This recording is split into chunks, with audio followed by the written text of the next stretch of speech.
Me, I'm all warm up in here because what? Because it's raining outside.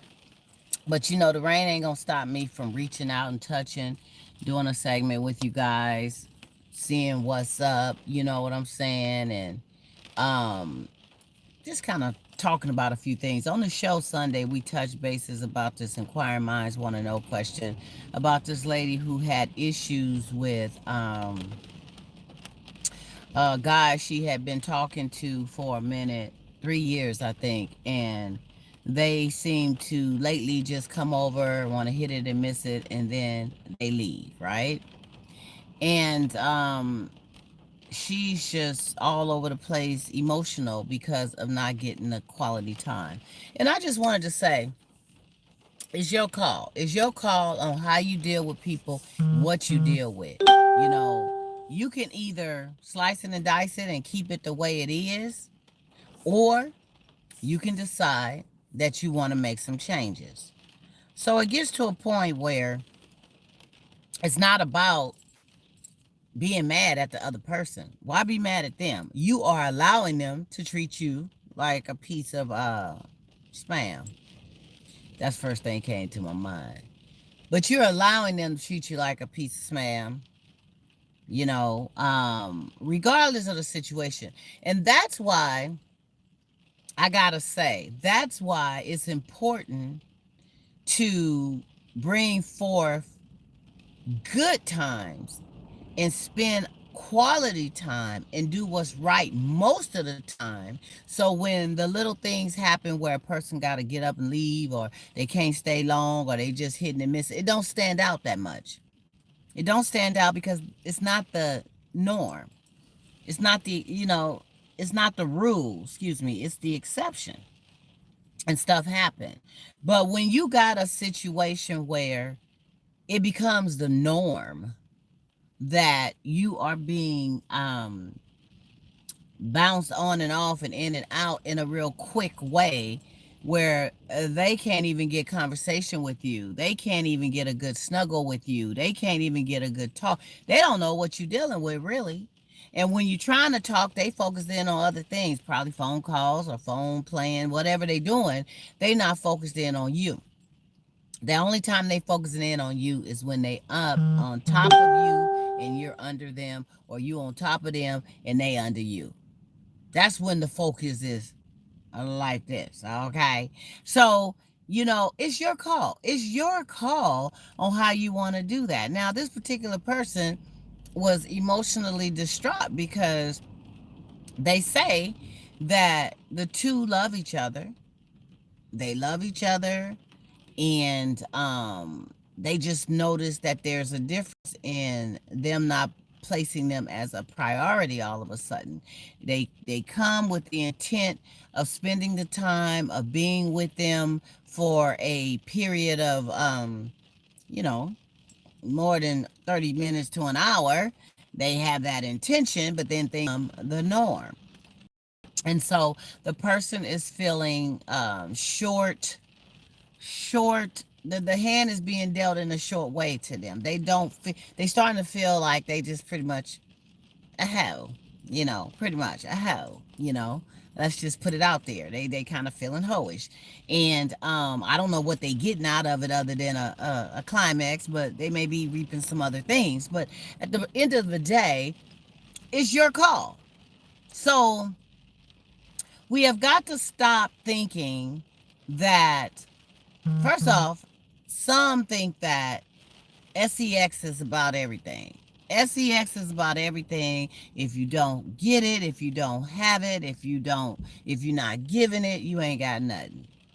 It's overrated, right? So some think that because they are doing the clap thing, yes, Sharon, that's right. It is convenience because, hey girl, how you doing? Convenience, for sure, because look at the stress of going out here and finding something new all over again to clap with. First off, you got to find something or someone that you trust, that you're attracted to, that you got some kind of chemistry with, because everyone that you meet and maybe have a good time in one way, you may not have a good time in another way, right? The sex may be whack. And some sex is very, very, very important. So they they go and they try to connect, and it's a lot of work, it's a lot of stress. You got to start from step one and build up, and in the beginning from step 1 to 10 is crazy, it may not be right, and then you got to take the time to get it right, and some just don't have the time and the focus to want to do that. So they have the convenience, as Sharon stated, they have the convenience of being able to go to their go-to. The go-to, you don't have to put forth the work. You just go in there, you hit it, you miss it. You know what each other like. You know how to put it down. You know how they gonna put it down. You ain't tripping, right? And it becomes the norm. Plus, you have like this soul tie thing. You have this connection. People don't get it, but when you're swapping juices with one another, you have some type of connection. It's a trip. It's a connection, and that's why some go through withdrawals and trips when they're trying to break loose from somebody that they have that type of physical connection with. Um, but it's the convenience, and it's like, why put in all the work? Yeah, spiritual ties. That's right, Sharon. Thank you, thank you. Why put in all the work in something new that you may not have those ties when you have to build up, when you already have it with this person? So you allow them to come through, to hit and miss, if that's the thing, or you allow them to keep you on a certain level only because this is convenient for both of you guys. But I'm going to tell you, you're worth more than that. You got to love yourself. You got to start with loving yourself. And you have got to get to a point where enough is enough. Go through your withdrawals, just like with any other addiction, right? You got addiction to alcohol, you got addiction to drugs, you got addiction to gambling, you got addiction to sex, you got addiction to pornography, I don't know, feet. Some people have feet fetish. It's a trip. They get turned. But anyway, there is addiction. So you have to get to a point where you're ready to, enough is enough. You have to detox. You have to go through the whole a la mode to get yourself done, and your body and your chemistry unused to dealing with less. Because either way you look at it, you're dealing with less. You guys, check this out. When you have that climax, right? Boom, bam, bam. You have it. It's over. You both laying there, you're both feeling light and feathery. You're both feeling like, oh my God, I finally got that monkey off my back. I'm good. You're both feeling that, right? But it's over. And the next thing some is trying to think of is like, I got to go. I got to get on up out of here. I didn't got that. I didn't did that. We good. We good for a week. We good for two. I got to go. And then you got this person feeling like you just used them for a piece of meat, or they was just your hoe, or whatever it is. And some men feel like hoes too, because some women utilize men as hoes too. They just get it because that's what he do. And they don't even want to be bothered with your monkey butt after that. I'm sorry for calling you monkeys, but all y'all ain't monkeys. But I'm just saying, they don't even want to be bothered with you after that. It's like, okay, I'll see him next time. Bye, boy. Bye. Boy, bye. Look, you forgot your toothbrush. You left your shorts over here. You know, here you go. You left. They don't even want you leaving nothing at the house. You got to go. And that's just how it is with some. It depends on the mindset and where you at. But you have control over what you deal with and what you're not going to deal with. So you have to stop blaming that other person. Yes, they're taking advantage of a good situation. It's convenient to them for them to be able to just come through, like the young lady was saying, the inquiring minds want to know on the Grown Folk Table Talk on Sunday. She posed a question out there saying, what do I do? Do I just deal with it the way it is? Or, do I just move on to greener pastures? Well, that's a personal thing, because what has happened is when you sit up and you allow someone to treat you a certain way, you allow them to have things a certain way, you allow them to do things in a certain way, you have allowed that. It's your choice. They're not going to change in midstream, especially if it's convenient and great. Why should anybody change the game up? That's just like somebody who has another woman or has another man and they got you too. You the sidekick. You the sidekick, right? But you keep on sidekicking. You just keep playing the game because you figure, well, one day I'm going to have them. They're going to be mine. I'm going to keep doing what I'm doing. I'm going to keep playing wifey. I'm going to keep playing hubby. I'm going to keep, doing things for them, giving them things. I'm going to keep doing all that because they're going to be mine one day. Another year go by, another year go by, another year go by, another year go by. Both of y'all getting old, both of y'all getting tired, both of y'all getting toe up, and don't nobody end up busting a permanent move to be with each other, because it's like, well, I might as well just stay with who I'm with, because something happened to them, I can get their Social Security. No, I didn't say that. Anyway, if some people think like that, something happened to them, I can get that Social Security. I can get that life insurance policy. I got stuff I'm on with them, so if the business or the house or whatever, so it's cheaper to keep them. So they stay, and you stay the sidekick. You stay the sidekick. I'm switching speeds a little bit.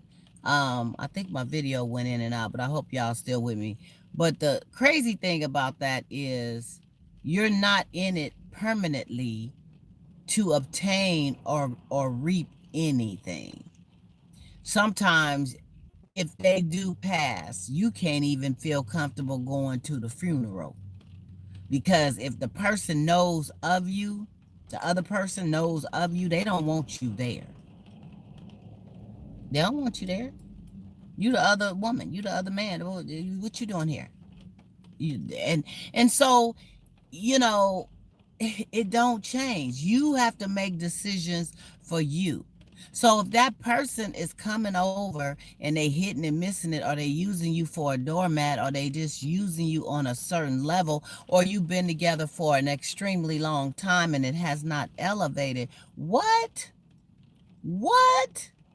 You have to start demanding that there's elevation. Don't give that person the opportunity to choose. You know what I'm saying? Yeah, they're not giving themselves. They're keeping their option open. Sharon, that is absolutely right. And that's another point I wanted to make. They do keep their options open, because if a person does not commit to you, whether it's relationship wise, whether it's marriage wise, or what have you, they're still keeping their options open to be able to do other things, because it's easier that way. If they were married to you, it becomes more complicated for them to get out of that. If they become in a relationship status with you, they want to be faithful and committed, so they don't, they wouldn't feel right going out here still doing other things, but they still are looking and waiting and hoping that that right one will come. And sometimes one does come, and then all of a sudden they drop you like a hat. They drop you and you a good one, and they drop you because they figure that that's the one right there, right? And you like, what happened? They just been with that person 6 months, and now they get married. I've been with this person like 4 decades, So, it gets to a point where you have to do what you got to do for yourself. You can't put it on what's happening with them. And this young lady, I'm here to tell you again, if you're watching this video, is a lot of people that are going through this. They are in situations very, very well-to-do type of folks, beautiful women, beautiful men, status is on point, whatever, but they do have situations or have had where someone wants to just keep them in a certain little shallow box. And sometimes it is for sexual reasons, it is for convenience. Some just like traveling with you, some like just sleeping with you, some like just going out with you. You like going to nice places and doing nice things. They like that. And they don't, yeah, they'll kiss at the door and thank you very much. I appreciate it. I had a good time. So you have to weigh, what is it that you need, that you're looking for? Are they meeting you halfway in the middle? Or are you way doing this much and they only doing this much? You're coming at them full speed and doing all this and they only doing this much. Come on now, that's not a balance. That's not a balance. That's an unbalanced teeter. You know them is that what you call them? Tea saws. They go up and down. I forgot what you call those things. Teeter totters, whatever you call them. But anyway, it's not balanced. Okay. So one is doing too much, the other is not doing enough. The other is emotionally trying to keep you disconnected from. We'll just keep doing that, but he caught up in you. I'm not going to be investing a whole lot of time. I'm not going to be taking you out like that. I'm not going to be coming over and staying a night or two or three with you. I'm not gonna have things in the drawer here. No, I don't want a key. I don't need a key because you sure ain't getting a key to my house, type of thing. So they just want to keep you in a certain box. They don't want to let you go because they know you're a good one and they don't want somebody else to get their goods, right? But you're not good enough for them to make you whole a la mode. So you have to get to a place where you demand that. And if you're not getting that, or they don't move and jump and want to wiggle with you to make that happen, then perhaps they're not the one. You could be a good friend. Hey, how you doing? What's going on? You all right? Your family good? Okay. All right. Take care. That's it. Because what else do you have? It ain't nothing else going on. Nothing else going on, but you feeling some kind of way. So it comes a time when you got to make the choice. Stop blaming them because it didn't went beyond that. Now, at first, in the beginning, you could throw out some blame and this and this and that. And I'm not saying that you cannot, you know, verbalize how you feel to a person. You should very well be able to say, hey, you made me feel some kind of way because you did whatever, this ain't cool, whatever. I ain't saying you can't verbalize it. But what I'm saying, if you gonna sit back and wait on a person to change just because you're saying and they ain't changed in I don't know how many years, 9 times out of 10, they not gonna change. And they ain't gonna change for you. Now they may change for somebody else that they feel is the one that they really want on that level, but they just want you for being on your back. That's what they want you for. Or they just want you to have that fuzzy thought. Some people just want that thought and that feel of being in a relationship, kind of sort of having that go-to. They don't want to call it relationship. It's just that go-to. They just feel good about knowing that they got a go-to when really they not really going to it in the way that they need to, in the way that that person deserves and needs it. Okay, so what you gonna do? What you gonna do? Okay, the call is on you. You have to make a decision. You have to make a choice. You have to love yourself. You have to sometimes sit back and be alone for a minute. It's nothing wrong with being alone sometimes, y'all. I'm going to tell you, I have been on a single plane for quite a while. It's been probably over 10 years now. I have had my little rendezvous, little connection emotionally, even really cared for somebody, but it never elevated. It was always some reason I felt or whatever, that no, I don't know, I don't think this is gonna be the business. So you make decisions, and I'm at a point where I'm not just diving and jumping into something just to be with somebody. So at this stage of the game in my life, you have got to be the one for me, the right one. Okay? You don't have to be perfect, because I sure ain't perfect. But you need to be the right one for me, right? So it's okay. It's okay to do things alone, have a date night with yourself and this and that. If ain't nobody asking you out on a date and you know you very well deserve to be taken on dates, nice dates, good dates. If they ain't asking you to go out on dates and you want to go see a movie, go. You feel like going to a particular restaurant? Go. Okay? Life is for the living. You don't have to be laid up. Woe is me. Life is bleak. I ain't got nobody I to be. Oh, it's the holidays. I ain't got. Look, look. Ho, ho, ho. Just go out and have you a good time. That's what you do. Okay? So, with that being said, and that's for the women and the men. You guys all just enjoy you and take control over not accepting anything in any kind of way. You deserve the best. If a person is into you and love you, that's what you need to get, especially if you're the type to give it that way. So keep doing you and keep expecting all that you feel you deserve and you're worth. And on that note, I got to go. I got to go. Your hostess with the most, Adonna Smith, aka Lady D. I'll see you guys tomorrow with some more grown folk talk and conversation. Enjoy your day. Be safe out here. It's wet. I got to get back in, but I'll get back at y'all later. Have a good day.